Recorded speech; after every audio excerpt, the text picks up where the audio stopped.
ശൈത്താനിന് സന്തോഷമുള്ളത് നിങ്ങളുടെ ജീവിതത്തിലെ 4 ഘടകങ്ങളാണ്. ഒന്ന് ഭക്ഷണം, പാനീയം, ഉറക്കം, ഇണചേരൽ.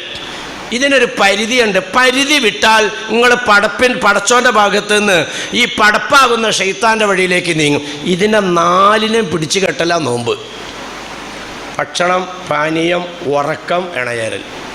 ഉറക്കവും പ്രശ്നം. അതെ, നോക്കിയപ്പോൾ പറഞ്ഞുതരാം. ഈ അമുസ്ലിങ്ങൾ പറയാറുണ്ട്, ഈ കാക്കാമാർക്ക് നോമ്പ് വന്നാൽ രാത്രി മൊത്തം തീറ്റയും പകലാകെ ഉറക്കമാണ്. ഇത് ഈ അമുസ്ലിങ്ങളിൽപ്പെട്ട ചിലർ പറയാറുണ്ട്. അത് ചില ഏതെങ്കിലും കാക്കാനെ ഇയാൾ കണ്ടിട്ടുണ്ടാവും. പക്ഷെ അതല്ല നോമ്പ്. നോമ്പ് എന്ന് പറഞ്ഞാൽ ഉറക്കം അങ്ങ് മാറ്റുക. ഭക്ഷണോപാനീയം ഇങ്ങനെ മാറ്റണു. അല്ല പിന്നെ രാത്രി ആകെ തിന്നുവല്ലേറെ, പകൽ മാത്രമല്ലേ ഇത്തിനുള്ളൂ. ഇതൊക്കെ ഈ പ്രശ്നം.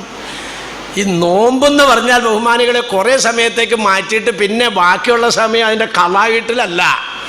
നോമ്പിന് കളി മാറിയോ? മഗ്‌രിബിൻ്റെ ബാങ്ക് അങ്ങ് കേട്ടാ ഇങ്ങനെ നിരന്നിരിക്കുകയാണ്. ഇതിലേതാണ് ആകെ തിന്നേണ്ടത്, ഏതാണ് കുറച്ച് തിന്നേണ്ടത്, പിന്നെ ഏതാണ് ഈ എന്താണെന്നറിയോ? പ്രശ്നം എന്താണെന്നറിയോ? ഈ സാധനം ഒന്നും നിസ്കാരം കഴിയുമ്പോൾ രംഗത്തുണ്ടാവില്ല. നിസ്കാരം കഴിയുമ്പോൾ വേറെ സാധനമല്ലേ. ഇത് പരമാവധി കയറ്റാവുന്ന തിരക്കാണ് നിസ്കാരത്തിന് മുമ്പ് മഗ്‌രിബ് ബാങ്ക് വിളിച്ച. അതങ്ങോട്ട് കഴിഞ്ഞാൽ മഗ്‌രിബ് നിസ്കരിച്ചിട്ട് വന്നിട്ട് ഈ കോട്ടൊക്കെ അങ്ങോട്ട് ഊരിയിട്ടൊരു കള്ളിത്തുണിയൊക്കെ എടുത്തോണ്ട് ഊരി നീക്കണ്ട് മഗ്‌രിബ് കഴിഞ്ഞിട്ട്. അതങ്ങോട്ട് കഴിഞ്ഞാൽ പിന്നെ തറാവീഹിന് പോണതിന് മുമ്പ് കോരി കയറ്റാവുന്ന നിലയ്ക്ക് അടുത്തത്. ഇപ്പം എത്ര എണ്ണിക്കോട്ടണം കേട്ടോ? 3. അതിൻ്റെ ഇടയ്ക്ക് കിടന്നോണ്ട് ഉണ്ട്, അത് കണക്ക് കൂട്ടണ്ട. പിന്നെ നടന്നുകൊണ്ടും ഉണ്ട്, അതും കൂട്ടണ്ട. തറാവീഹും കൂടി കഴിഞ്ഞ് വന്നാൽ പിന്നെ വേറെ ഒരെണ്ണം, അത് ഉരുട്ടിയ കയറ്റണേ. അത് കഴിഞ്ഞാണ് എൻ്റെ പൊന്ന് ഹബീബ് പരമാവധി സുബഹി ബാങ്കിനോട് അടുപ്പിച്ച് അലാറം വെച്ച് കയറ്റാവുന്നതിൻ്റെ മാക്സിമം. പറ, നോമ്പിലാണോ കൂടുതൽ, നോമ്പില്ലാത്തപ്പോഴാണോ? നോമ്പിൽ കണ്ട വട്ടിക്കാളയുടെ ഇറച്ചിയൊക്കെ തിന്നണം. നോമ്പിൽ ആടുകാരനെ പറഞ്ഞേൽപ്പിക്കുക, പെണ്ണാട് പറ്റൂല കേട്ടോ, ആണാട് തന്നെ വേണം. 2 കിലോ വെച്ച്. നോമ്പിലേ പറഞ്ഞേ പേഴുങ്കായ് പോലത്തെ ഫ്രൂട്ട്സാണ് നോമ്പല്ലാത്തപ്പോൾ. നോമ്പിൽ നല്ല ഷിംല ആപ്പിളാണ്. നോമ്പില്ലാത്തപ്പോൾ ചാക്കരിയുടെ അരിയാ. നോമ്പിൽ ആലിബാവയാണ്. എല്ലാം സ്പെഷ്യലാണ്. ഞാൻ പറഞ്ഞങ്ങോട്ട് ഏൽപ്പിക്കുക കാര്യങ്ങളൊക്കെ. നോമ്പിന് കളി മാറിയോ? എന്നിട്ട് വേടയത്താഴത്തിന് ഉമ്മ, ഓ എത്ര മണിക്കാമ്മ വേടയത്താഴത്തിന് എണിക്കണ്ടേ? നമുക്കൊരു 4 മണിക്ക് എണിച്ചാൽ പോരേടി. ഓ 4 മണിക്കാ? അപ്പോൾ നമ്മുടെ ബിരിയാണി ഒന്ന് മറ്റേ ഇതിനകത്ത് വെക്കണ്ടേ? എന്ത് ഏവണ്ണ ഓവണ അവ അതിനകത്ത് വെക്കണം. അപ്പോൾ അവിടെ നെയ്മീനൊന്നും കൂടെ ഒന്ന് ആക്കിയെടുക്കണ്ടേ? ആക്കണം. പാപ്പാക്ക് കരിക്കിൻ്റെ ജ്യൂസ് എടുക്കണ്ടേ? അപ്പോൾ ഇത് അളിയനുള്ളതല്ലേ, അളിയനക്ക് പഴവും കരിപ്പട്ടി ചക്കര അടിച്ചിട്ട് അത് ശരിയാക്കി എടുക്കണ്ടേ? ശരിയാണല്ലോ ഡി. അപ്പോൾ എന്ത് വേണം? നമുക്കൊരു 3:30 വെക്കാം.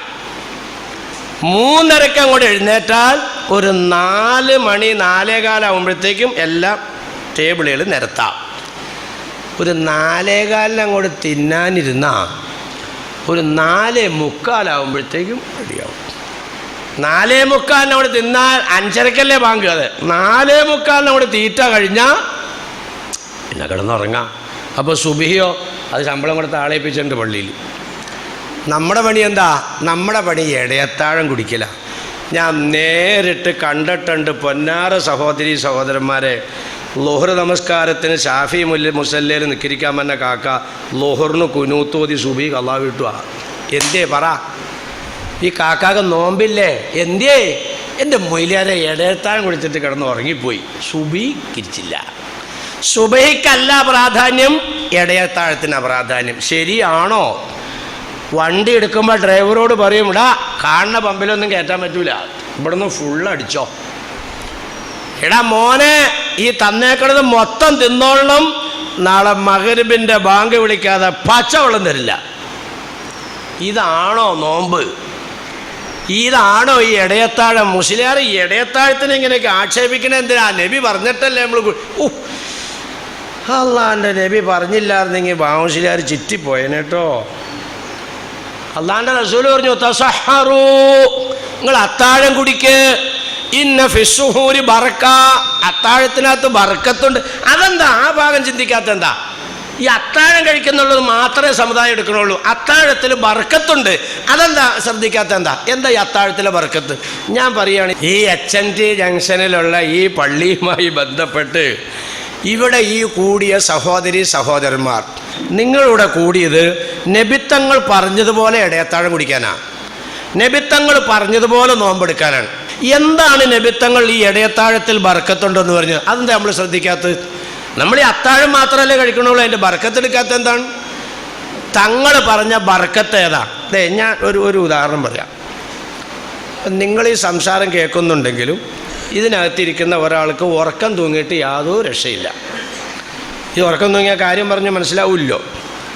ഇയാൾ ഈ തൂക്കം വലിയ ശക്തിയായപ്പോൾ പുറത്തേക്ക് ഇറങ്ങിപ്പോയി ഒരു കട്ടൻ ചായ കുടിച്ചൊരു സുലൈമാനി. ഇതൊക്കെ കുടിച്ച് കഴിയുമ്പോൾ അങ്ങോട്ട് ഇറങ്ങിയിട്ട് കട്ടൻ ചായ കുടിച്ച് വീട്ടിലേക്ക് വന്നോർത്താണ് ഇറങ്ങിയത്. കുടിച്ച് ഇതങ്ങോട്ട് കുടിച്ച് കഴിഞ്ഞപ്പോഴേക്കും നല്ലൊരു ഉന്മേഷമായി. അതൊക്കെ പമ്മി ആ വാതൊക്കെ ഒന്ന് നോക്കിയപ്പോൾ നമ്മുടെ കസേരയിൽ ആരും ഇരുന്നിട്ടില്ല. ഇയാൾ ഈ കസേരയിൽ കയറി ഇരുന്നു. ബാബാമൗലവി പറയുന്ന പ്രസംഗം നന്നായി മനസ്സിലാവുന്നുണ്ട്. ഇവിടുന്ന് ഇറങ്ങിപ്പോകുമ്പോൾ ഒരൊറ്റ കാര്യം മനസ്സിലാവണ്ടായില്ല, വെറുതെ എന്തോ ഒരു ഓളം അത്രേ ഉണ്ടായുള്ളൂ. കാര്യം വ്യക്തമായി മനസ്സിലാകുന്നു. ഇയാൾക്ക് എന്താ കിട്ടിയത്? അയാൾ പുറത്തിറങ്ങിപ്പോയി ഒരു സുലൈമാനി കുടിച്ചു.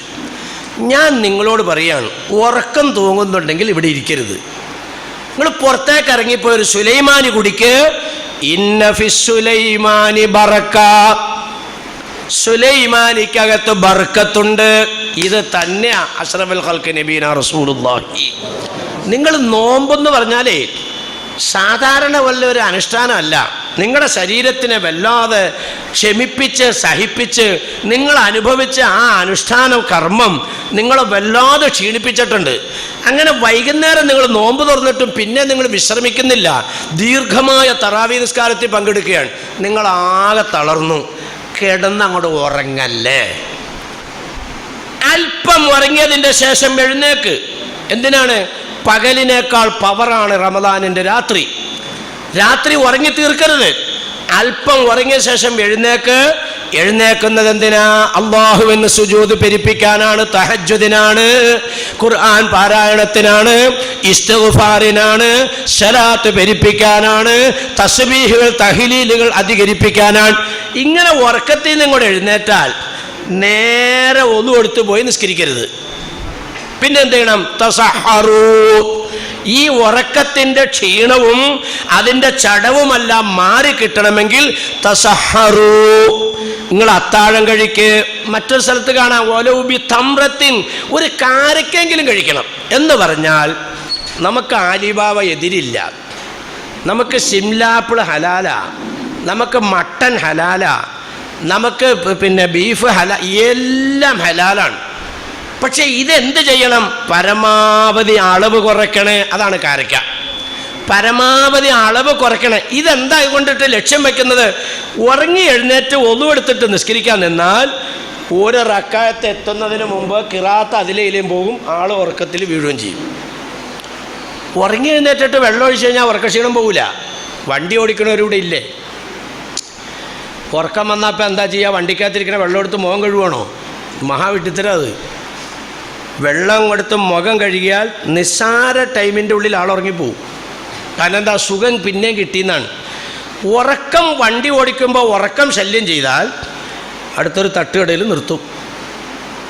ഒരു സുലൈമാനി വയറിറച്ച് മട്ടൻ ബിരിയാണി മേടിച്ച് തിന്നൂല, ഒരു സുലൈമാനിയാണ്. എന്താ എരിവുള്ളത്? എന്താ ഉള്ളത്? നല്ല മുളക് പൊടിയുണ്ട്, ഒരു മുളക് പൊടിയും തട്ട്. ഒരു സുലൈമാനി ഒരു മുളക് വട 100 കിലോമീറ്റർ സുഖമായിട്ട് ഓടിക്കാം. ഇത് തന്നെയാണ് തങ്ങൾ പറഞ്ഞത്. ഉറക്കത്തിൽ നിന്ന് ഇങ്ങോട്ട് എഴുന്നേറ്റാൽ ആ ഉറക്കക്ഷീണം പോകണമെങ്കിൽ ഒരല്പം ഭക്ഷണം കഴിക്കണം. ഈ പിള്ളേർ കണ്ടിട്ടില്ലേ, വണ്ടി ഓടിക്കുമ്പോൾ ഇപ്പോൾ പുതിയ സൈസിൽ മുട്ടായി അപ്പോൾ വായിലിട്ട് ഇങ്ങനെ ചവച്ചോണ്ട് കടിച്ചോണ്ട് തന്നെ ഇരിക്കും. ഈ സാധനം കടിച്ചാൽ തീർന്ന മിഠായി അല്ല, അങ്ങനെ കടിക്കും തോറും ഇങ്ങനെ കൂടി വരുള്ളൂ. അങ്ങനത്തെ ഒരു മിഠായി ഉണ്ട്. അതിനെ കടിക്കണതിനാ, കടിക്കുമ്പോൾ ഉറക്കം പോവും. ഇതാ തങ്ങൾ പറഞ്ഞത്. നിങ്ങൾ ഉറക്കിൽ നിന്ന് എഴുന്നേറ്റാൽ നിങ്ങളൊരു വലിയ പണി ചെയ്യാൻ പോയിനി. ആ പണി ചെയ്യുമ്പോൾ നിങ്ങൾക്ക് ഉന്മേഷം കിട്ടാൻ തസഹറു, നിങ്ങൾ അല്പം അത്താഴം കഴിക്കും. അത്താഴം കഴിച്ചിട്ട് എന്ത് ചെയ്യുക? നിങ്ങൾ തഹജ്ജുദ് നിസ്കരിക്കാൻ നിൽക്ക്. തഹജ്ജുദ് കഴിഞ്ഞാൽ ഒരു ജുസുവെങ്കിലും ഖുർആൻ ഓത്. നിങ്ങൾ ഖുർആൻ ഓതിയതിൻ്റെ ശേഷം 100 സ്വലാത്ത് പതിവാക്ക്, 100 ഇസ്തിഗ്ഫാറിന് പതിവാക്ക്. ഇതെല്ലാം ഡെയിലി ചെയ്യേണ്ട കാര്യങ്ങളാണ്. ഇതൊക്കെ ചെയ്യാൻ അല്ലാഹു റസൂൽ നമ്മളെ നിർദ്ദേശിച്ചിരിക്കുക. ഒരു ജുസെങ്കിലും ഡെയിലി ഖുർആൻ ഓതുന്ന ഒരു വീട്ടിലേക്ക് ഒരു ശൈത്താനിൻ്റെ ഷർറും ഉണ്ടാവില്ല, ഒരു റൂഹാനിയും കയറി വരില്ല, ഒരു മുസീബത്തും ഉണ്ടാവില്ല. ആ കുടുംബത്തിൽ ഐശ്വര്യം വിളയാടും. ഇതാണ് ഖുർആൻ്റെ പവർ. അത് മാത്രമല്ല, പൊന്നാരെ ഹബീബന്മാരെ കാലും വലിയ അപകടത്തിലേക്ക് പോയിക്കൊണ്ടിരിക്കുക. ഞാൻ നിങ്ങളോട് പറയാം, ഈ കാണുന്നതൊന്നും ഒരു കാഴ്ചയൊന്നുമല്ല. നിങ്ങളൊക്കെ ചിന്തിക്കാതിരിക്കും, എൻ്റെ മുസ്ലിയാരെ തടങ്കൽപ്പാളയോ അതൊക്കെ അവൻ്റെ സ്വപ്ന, പൗരത്വരേഖയോ അതൊക്കെ അവൻ സ്വപ്ന ലോകത്തിലാണ്. അതൊന്നും ഇവിടെ നടക്കണ കാര്യമല്ല. നിങ്ങൾക്ക് തോന്നണതാ ഇതൊക്കെ. ഞാൻ പറയുക, ഇതിൻ്റെ എല്ലാം അസൽ പേര് ദജ്ജാലിൻ്റെ ഫിത്തന എന്നാണ്. നിങ്ങൾ റമദാനിൻ്റെ രാത്രി ഇടയത്താഴം കുടിച്ചിട്ട് നിങ്ങൾ കാര്യങ്ങൾ പടച്ചവനോട് അങ്ങോട്ട് പറഞ്ഞോ. നിങ്ങളൊരു ബോംബും ഉണ്ടാക്കണ്ട, ഒരു വാളും ഉണ്ടാക്കണ്ട, ഒരു AK-47 എടുക്കണ്ട, നിങ്ങളൊരു സർക്കാരിനെ എതിർക്കണ്ട, നിങ്ങളൊരു ഗവർണറെ എതിർക്കണ്ട, ഒരു കോടതിനെ എതിർക്കണ്ട. അദ്ദുആഉ സിലാഹുൽ മുഅ്മിൻ നബീന റസൂലുള്ളാഹി. നിങ്ങളുടെ ആയുധം കൈ ഉയർത്തല, അള്ളാഹുലേക്ക് നിങ്ങൾ കൈ ഉയർത്തല. കൈ ഉയർത്തിയാൽ ഫലം ഉറപ്പാണ്. ആ ഉറപ്പ് എങ്ങനെയാകണം? ഞാൻ പറഞ്ഞ ഞാൻ നിർദ്ദേശിച്ച ചാനലിലൂടെ വന്ന അള്ളാഹ് പറയണേ. ഇത് വലിയ വിഷയം, ഞാൻ വിഷയം മാറിപ്പോവും. ഇന്നല്ലാഹ ലാ യുഗയ്യിറു മാ ബിഖൗമിൻ ഹത്താ യുഗയ്യിറു മാ ബി അൻഫുസിഹിം. നിങ്ങൾ തെറ്റിതിരുത്തി മര്യാദയ്ക്ക് വന്നാൽ ഞാൻ നിങ്ങളെ ഏറ്റെടുക്കാം. ഇത് നേരെ ഖുർആനിൻ്റെ വിളംബരമാണ്. മര്യാദയിലേക്ക് മാറിക്കോ, പടച്ചോനിലേക്ക് കൈ പൊക്കിക്കോ. ഞാൻ ചോദിക്കട്ടെ, എന്താ അതിന് പറഞ്ഞോന്നറിയോ? തഹജ്ജുദ് നിസ്കരിച്ചതിൻ്റെ ശേഷം ഒരു ജുസ് ഖുർആൻ ഓതിക്കഴിഞ്ഞാൽ മുസഹഫ് അടച്ചു വയ്ക്കരുത്. മൻ ഹഫിള 10 ആയത്തും മിൻ സൂറത്തിൽ കഹ്ഫി അസിമ മിൻ ഫിത്നത്തി ദജ്ജാൽ ഔ കമാ ഖാല റസൂലുള്ളാഹി. കോളേജിൽ നിന്ന് സനദെടുത്ത ഉസ്താദാ നിങ്ങളുടെ ഇമാമ്. ഞാനിങ്ങൊരു കോളേജിലും പോയിട്ടില്ല, ഒരു സനദ് എടുത്തിട്ടില്ല. സഹീഹ് മുസ്ലിമിൻ്റെ ഹദീസാണ് ഞാനിവിടെ ഉദ്ധരിച്ചത്. ദജ്ജാലിൻ്റെ ഫിത്നയിൽ നിന്ന് നിങ്ങൾക്ക് രക്ഷ കിട്ടാൻ സൂറത്തുൽ കഹ്ഫിലെ 10 ആയത്ത് പതിവാക്കിക്കോ എന്ന് നബീന റസൂലുള്ളാഹി. ഇത് നബി ചെല്ലിയിട്ടല്ലേ സഹാബാക്കളോട് പറഞ്ഞത്? എന്നേക്കാൾ ബുദ്ധിയുള്ളവരല്ലേ എൻ്റെ മുമ്പിൽ ഇരിക്കുന്നവർ. നിങ്ങളൊന്ന് ചിന്തിച്ചു നോക്കി, നബിയുടെ കാലത്ത് ദജ്ജാലുണ്ടോ? പക്ഷെ ദജ്ജാലിൻ്റെ ഫിത്നയിൽ നിന്ന് അഭയം തേടാതെ ഒരൊറ്റ നിസ്കാരം നബി സലാം വീട്ടിയിട്ടുണ്ടോ? ഇത് നമ്മൾ ഇതിപ്പോൾ ഷാഫി മുസല്ലയാണല്ലോ മൊത്തം. ഇത് ഷാഫി മുസല്ലയാണ്. ഞാൻ നിങ്ങളോട് പറയാം, നമുക്കൊക്കെയാണ് ഇതിനകത്ത് അലസത കൂടുതൽ. സുന്നത്തങ്ങ് നിൽക്കിരിക്കാൻ വേണ്ടി കൈയ്യിട്ട് അല്ലാഹു അക്ബർ ബിസ്മില്ലാഹിർ റഹ്മാനിർ റഹീം അൽഹംദുലില്ലാഹ്, അപ്പോൾ ദുആഉൽ ഇഫ്തിതാഹ് അത് വേണ്ട, സുന്നത്തല്ലേ. അത്തഹിയ്യാത്തുൽ മുബാറക അശ്ഹദു അൻ ലാ ഇലാഹ ഇല്ലല്ലാഹ് അല്ലാഹുമ്മ സ്വല്ലി അലാ സയ്യിദിനാ മുഹമ്മദ് വഅലൈഹി വസല്ലം, അപ്പോൾ ദുആയോ അത് സുന്നത്തല്ലേ? ഇത് സുന്നത്തുകാരല്ലേ? ഇവിടെ ഈ കൊട്ട് കിട്ടിക്കൊണ്ടിരിക്കണേ. നമ്മ എല്ലാം എടുക്കണം, അളവ് കുറച്ചോ, എല്ലാം എടുക്കണം. അല്ലാഹു അക്ബർ സുബ്ഹാനക അല്ലാഹുമ്മ. അതേ തറാവി വരാൻ പോവാ, നിങ്ങളവർക്ക് ഉസ്താദ് അല്ലാഹു അക്ബർ പറഞ്ഞിട്ട് ഉടനെ ഫാത്തിഹ ഓതണം. ആ മൂപ്പരടക്കി ഒരു വാക്ക് വിടുന്നുണ്ട്, സുബ്ഹാനക അല്ലാഹുമ്മ. ഒറ്റ വാക്ക് പറഞ്ഞാൽ ഇത് ദുആഉൽ ഇഫ്തിതാഹിൻ്റെ സുന്നത്ത് കിട്ടി. അത്തഹിയ്യാത്തിൽ അങ്ങോട്ട് ഓതി അല്ലാഹുമ്മ സല്ലി അലാ അശ്ഹദു അൻ ലാ ഇലാഹ ഇല്ലല്ലാഹ് പറഞ്ഞിട്ട് അല്ലാഹുമ്മ സല്ലി അലാ സയ്യിദിനാ മുഹമ്മദിൻ വഅലാ ആലി സയ്യിദിനാ മുഹമ്മദ്. പിന്നെ അല്ലാഹുമ്മ ഗ്ഫിർലി മാ ഖദ്ദംതു വമാ അഖർതു വേണ്ട.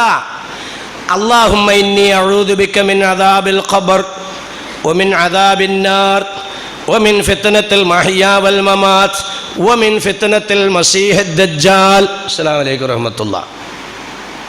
ഇങ്ങനെ ഈ ദുആ നിസ്കാരത്തിൽ, ദുആയാണ് നിങ്ങളുടെ ആയുധം എന്ന് പറഞ്ഞെങ്കിൽ ഈ ദുആ അല്ലാഹു തആല സ്വീകരിക്കുന്നതിന് തന്നെ മാനദണ്ഡമാണ് നിസ്കാരം.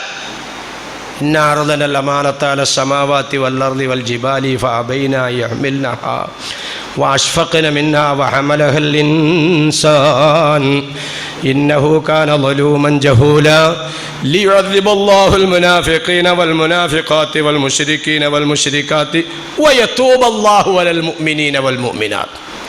നിസ്കാരം അല്ലാഹു തആല നിങ്ങൾക്ക് നിർബന്ധാക്കിയത് നിങ്ങളുടെ തൗബ സ്വീകരിക്കാനാണ്. അപ്പം നിസ്കാരത്തിലാണ്. നേരെ മറ്റൊരു സ്ഥലത്ത് കാണാൻ പാടില്ലേ, വസ്തഈനു ബിസ്സബ്രി വസ്സലാ. നിങ്ങൾ അള്ളാഹിനോട് ദുആ എടുക്കണം, നിസ്കരിച്ചുകൊണ്ടായിരിക്കണം. ഇതാ ഞാൻ പറഞ്ഞ, ചുമ്മാ കൈവക്കിയിട്ട് കാര്യമില്ല. കിളയ്ക്കാൻ ഒരുത്തനെ വിളിച്ചു, തൂമ്പ കൊടുത്തു, അവൻ തൂമ്പയ്ക്ക് മലയും കൊടുത്തുകൊണ്ട് വൈകുന്നേരം വരെ നിന്നു. വൈകുന്നേരം ആയിപ്പോൾ വന്നിട്ട് മലയാളി കാശ് കേട്ടെ, നീ ഒരു തെങ്ങിൻ്റെ കൂടി കളിച്ചില്ലോടാ. ആ കാശ് കേട്ട മലയാളി ഇന്നത്തെ കാശ് കേട്ടെ, നാളെ എന്നിട്ട് നമുക്ക് നോക്കാം. കാശ് കൊടുക്കുമോ, പൈസ കൊടുക്കുമോ നിങ്ങൾ? ഇത് തന്നെ ഇപ്പം നിങ്ങളിത് ചെയ്യ വടപ്പുകളെ, എന്നിട്ട് എന്നോട് ദ്വാരക്ക് ഞാൻ തരാം. ഇതാ അല്ലാഹു പറഞ്ഞത്, ചെയ്യൂല കൈവൊക്കെ. എന്നിട്ട് കിട്ടിയില്ല എന്ന് പറഞ്ഞിട്ട് കാര്യമില്ല ബഹുമാനികൾ. ഈ ഇരിക്കുന്നവരോടല്ല പറയുന്നത്, ഇവരൊക്കെ ഇത് ചെയ്യുന്നവരാ. പക്ഷെ അള്ളാഹിൻ്റെ ശിക്ഷ നമ്മുടെ സമൂഹത്തിൽപ്പെട്ടവരിങ്ങനെ ചെയ്യുമ്പോൾ അത് മൊത്തം ഇറങ്ങും. ഇത്തഖൂ ഫിത്നത്തൻ ലാ തുസീബന്നല്ലദീന ളലമൂ മിൻകും ഖാസ്സ. ഖുർആൻ പറഞ്ഞ അതാണ്. നിങ്ങൾ നല്ലവരെ അങ്ങോട്ട് മാറ്റിയിട്ട് ചീത്ത അതിനെ മാത്രം തിരിച്ചെടുത്തിട്ട് കൈകാര്യം ചെയ്യണ പരിപാടി ഇല്ല, മൊത്തം തട്ടും. അങ്ങനെയാണ്. അള്ളാഹു നമ്മളെ കാത്തുരക്ഷിക്കുമാറാകട്ടെ.